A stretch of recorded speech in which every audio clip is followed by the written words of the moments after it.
तो hey welcome back to one more Java session. देखो आज का जो सेशन है उसमें हमने कल के सेशन में जो देखा उसका ही आगे है। ठीक है, जो कल के सेशन में हमने क्या देखा, ये देखो हमने कल के सेशन में देखा था कि हम क्लास कैसा बनाते हैं और हमारा पहला प्रोग्राम बनाया था। प्रोग्राम की हमने फाइल बनाई थी। सबसे पहले हमने एक प्रोजेक्ट बनाया था, उसके अंदर हमने प्रोग्राम की फाइल बनाई थी। राइट, ये यहाँ मेरे कर्सर पर ध्यान दो, आप कर्सर देखो, कर्सर देखो आप, ये हमने पहली फाइल बनाई थी और ये हमने पहला प्रोजेक्ट बनाया था कल। ठीक है, अब हमने ये किया है कि इक्लिप्स जो है इसको हमने डार्क मोड में कर दिया है। अब आपको इसको डार्क मोड में कैसे कर सकते हो, आपको जाना है विंडोज पर, यहाँ पर आपको मिलेगा प्रेफरेंसेस। ठीक है, अब इक्लिप्स में ये सारी चीजें क्या होती है, ये सारी चीजें, ठीक है, ये हम बाद में देखेंगे। पहले अब देखो, आपके काम की चीजें आप पहले देख लो, बाद में आप ये सारी चीजें देख सकते हो। देखो वैसे तो सभी काम की चीजें, लेकिन सीखते वक्त आपको जो जो काम में आएंगी वो चीजें आप पहले देख लो। ठीक है, प्रेफरेंसेस में जाएंगे, प्रेफरेंसेस में आप जाएंगे जनरल में। ओके, जनरल पर क्लिक करेंगे, जनरल में आप जाएंगे अपीयरेंस में आपको मिलेगा कि आपको कौन सा थीम चाहिए। ठीक है, जनरल में डार्क चाहिए, क्लासिक चाहिए, लाइट चाहिए, ये अलग अलग थीम होते हैं। लाइट पर जाएंगे, अप्लाई करेंगे तो ये हमारा हो गया लाइट। ठीक है, अगर देखो restart for the theme changes to take full effect, मतलब ये सारी चीजें के लिए हमें उसे रिस्टार्ट करना पड़ेगा इक्लिप्स को। ओके, तो हमें डोंट रिस्टार्ट पर क्लिक करना है। अब क्लासिक थीम में आपको देखो ऐसी मिलेगी, ये क्लासिक थीम हमें नहीं चाहिए, हम ज्यादातर डार्क थीम का यूज करते हैं तो हम डार्क थीम ही इस्तेमाल करेंगे। ये करेगा हमने डार्क पे अप्लाई, जो हमारी पहले से ही थी, don't restart, apply and close. ठीक है, ये हो गया हमारा डार्क थीम में इक्लिप्स स्टार्ट। इक्लिप्स में कोड लिख रहे हैं। ठीक है, किसी भी कोड को हमें करना है जूम करके देखना है, जैसा ये जूम्ड कोड है। अब इसको हमें जूम इन या जूम आउट करना है, तो हम ये कैसे कर सकते हैं, तो हमें सबसे पहले क्लिक करना है हमारे जो राइट कंट्रोल पर, और जो हमारे नम पैड में प्लस आइकॉन होता है उस पर क्लिक करेंगे। ठीक है, कीबोर्ड के अंदर उस पर हम क्लिक करेंगे, ये देखो ये जूम होगा, और माइनस पे क्लिक करेंगे, ये होगा जूम आउट। आप इसको स्क्रॉल पर भी सेट कर सकते हो, लेकिन इससे कीबोर्ड से भी कर सकते हो। ठीक है, ये ये एक वैलिड फॉर्म है। ठीक है, अब इसके बाद सबसे पहले आज के जो सेशन में हम देखेंगे कि ये सारी चीजें क्या होती है।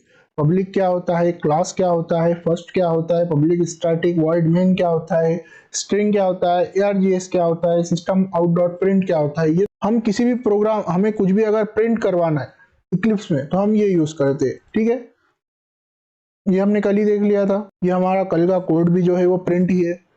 अब हमने इसे डार्क थीम पर रखा है, तो सबसे पहले जो पब्लिक, अब ये है पैकेज मतलब पैकेज फर्स्ट। ये हमने जो इक्लिप्स में पैकेज बनाया था फर्स्ट, ये है ये पैकेज फर्स्ट। ठीक है, इसके थ्रू ही पता चलता है ये प्रोग्राम कहाँ पर है। अब इसमें सबसे पहले ये पब्लिक क्लास क्या होती है, देखो अब हम, ये हमारा जो प्रोग्राम है, ओके, इस प्रोग्राम को एक्सेस करना है। अब हमें जाना है पेंट में, राइट।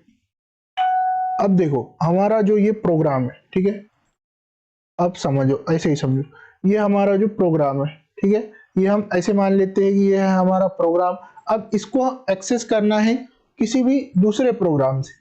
ठीक है, अब यहाँ हमने एक और प्रोग्राम बनाया, एक और हमारा प्रोजेक्ट बनाया, या फिर सिर्फ हमने एक और फाइल बनाई प्रोग्राम की, हमें यहाँ पर एक और समझो। ठीक है, पहले बना लेते हैं, इस पर क्लिक करना है।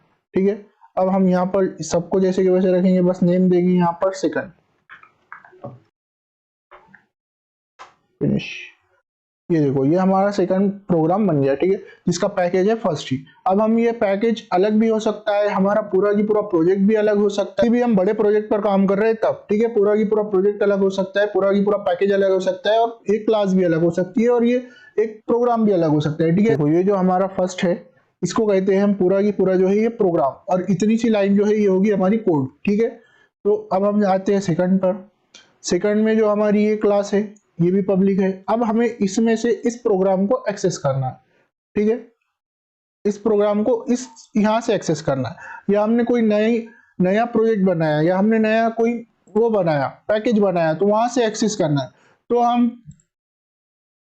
तो वहां से एक्सेस करने के लिए हमारा जो प्रोग्राम है, हमारा जो फाइल है, उसका पब्लिक होना जरूरी है, हमारा जो क्लास है उसका पब्लिक होना जरूरी है। अगर ये पब्लिक नहीं होगा तो हम दूसरी तरफ से उसको एक्सेस नहीं कर पाएंगे। ठीक है, ये हमारा इसीलिए पब्लिक होना जरूरी है, और हमारे जो पैकेज का नाम है और जो हमारे क्लास का नाम है वो सेम होना जरूरी है, ठीक है। और जावा जो है वो केस सेंसिटिव लैंग्वेज है, तो आप ये देखो कि इसका जो है कैपिटल है तो ये कैपिटल ही होगा, इसका जो फर्स्ट वर्ड है स्मॉल है तो स्मॉल ही होगा। अगर हम यहाँ स्मॉल करेंगे तो एरर आएगा, अगर हम यहाँ कैपिटल करेंगे तो एरर आएगा। अब देखो इसमें पब्लिक स्टैटिक वॉइड मेन, इसमें हमारे सारे फर्स्ट लेटर जो है वो है स्मॉल है, ठीक है। तो ये स्मॉल ही हो गया, अगर कैपिटल होगा तो एरर आएगा, स्ट्रिंग में एस स्मॉल होगा तो एरर आएगा। तो हमें ये जो है हमारे कैपिटल स्मॉल देखना जरूरी है। देखो सिस्टम में भी जो है एस जो है वो कैपिटल है, कैपिटल नहीं होगा तो एरर आएगा, ठीक है। प्रिंट आउट, प्रिंट में जो है स्मॉल है जो पहले लेटर, तो वो स्मॉल ही होना जरूरी है वरना एरर आएगा। बाकी आप ये अंदर कुछ भी लिखो, अंदर से फर्क नहीं पड़ता। ये स्ट्रिंग के अंदर आप लिखोगे, ये डबल कोडॉन्स के अंदर जो चीजें आती है वो स्ट्रिंग होती है। स्ट्रिंग क्या होता है, ये डेटा टाइप है। डेटा टाइप क्या है वो आगे के उसमें हम देखेंगे, ठीक है, आगे के सेशन में देखेंगे। तो ये हो गया। अब ये हो गया हमारा कि पब्लिक क्लास क्या होती है, ठीक है। ये क्लास का नाम होता है, जो कि हर क्लास को नाम देना जरूरी होता है। पब्लिक क्लास फर्स्ट क्लास जो है वो बाहर से एक्सेस करने के लिए एक नाम दिया हुआ होता है, और ये बाहर से एक्सेस करने के लिए पब्लिक होना जरूरी है। प्राइवेट क्लास के भी अपने प्रोग्राम अपने फायदे होते हैं, वो भी हम आगे देखेंगे। प्राइवेट क्लास क्यों यूज करना पड़ती है, पब्लिक क्लास क्यों यूज करना पड़ती है, ये सब भी हम आगे के सेशंस में देखेंगे, ठीक है। तो सबसे पहले ये हो गया हमारा पब्लिक क्लास फर्स्ट क्या होता है, ये हमने देख लिया, ठीक है। इसके बाद पब्लिक स्टैटिक वॉइड मेन क्या होता है। देखो जो सबसे पहले है ये भी वही है कि पब्लिक, इसको पब्लिक रहना जरूरी है कि कहीं से भी एक्सेस करने के लिए। अब ये पब्लिक होगा तभी हम इसको दूसरे प्रोग्राम से एक्सेस कर पाएंगे। अब ये हमारा हो गया ये एक प्रोग्राम। अब हम नीचे अगर इसके दूसरे प्रोग्राम करें लिखेंगे, अगर हमें इस प्रोग्राम को किसी और प्रोग्राम से एक्सेस करना है तब हम इसको एक्सेस कर पाएंगे, ठीक है। स्टैटिक भी एक, अब आप समझ लो कि ये पूरा जो है एक स्ट्रक्चर है जावा का प्रोग्राम लिखने का, ठीक है। ये वॉइड जो होता है ये रिटर्न करने के लिए होता है वैल्यू, वरना हमें यहाँ से दूसरी जगह से वैल्यू रिटर्न करना पड़ती है। वैल्यू रिटर्न क्यों करना है, देखो अब हम प्रोग्राम में कुछ भी करेंगे तो वो हमें रिटर्न तो करेगा ही, तो वो रिटर्न कहाँ करेगा, वो वॉइड में करेगा, ठीक है। स्ट्रिंग एंड ARGS ये है हमारे आर्ग्यूमेंट्स। किसी भी जावा के कोड को लिखते वक्त हमें आर्ग्यूमेंट पास करना पड़ता है, जिससे जो हम जो भी अंदर लिखेंगे वो बाहर कहाँ शो होगा ये दिखाना जरूरी होता है जावा के प्रोग्राम में। तो ये जो होता है ये पैरामीटर्स होते हैं, ठीक है। पैरामीटर्स पास करना ही होते हैं किसी भी जावा के प्रोग्राम में, ये उसका बेसिक स्ट्रक्चर है जावा के प्रोग्राम का। मैंने आपको बताया ये हाई लेवल लैंग्वेज है, मशीन से इसको कम्युनिकेट करने के लिए इसमें ये सब चीजें जरूरी होती है, ठीक है। तो ये हो गए पैरामीटर्स जावा, ये हो गए पैरामीटर्स, इसको हम पैरामीटर्स कहते हैं, ठीक है। इसके बाद ये हो गया हमारे अंदर का कोड system.out.print, ये है कोड। ऐसे ही हमें कुछ भी प्रिंट करने के लिए ये हो गया, ये होता है बेसिक स्ट्रक्चर प्रिंट करने के लिए, ठीक है। ln जो है वो न्यू लाइन में प्रिंट करने के लिए होता है, और स्ट्रिंग आर्ग्यूमेंट ये एक बेसिक से पैरामीटर्स है, ठीक है। बेसिक से आर्ग्यूमेंट्स भी कहो, बेसिक से पैरामीटर्स भी कहो, ठीक है। तो ये था कि एक जावा का बेसिक कोड का बेसिक नॉलेज कि क्या होता है जावा का एक कोड। अगर कुछ भी कंफ्यूजन होगा तो कमेंट कर देना, ठीक है। तो आज के सेशन के लिए इतना काफी है, मिलते हैं अगले सेशन में, बाय।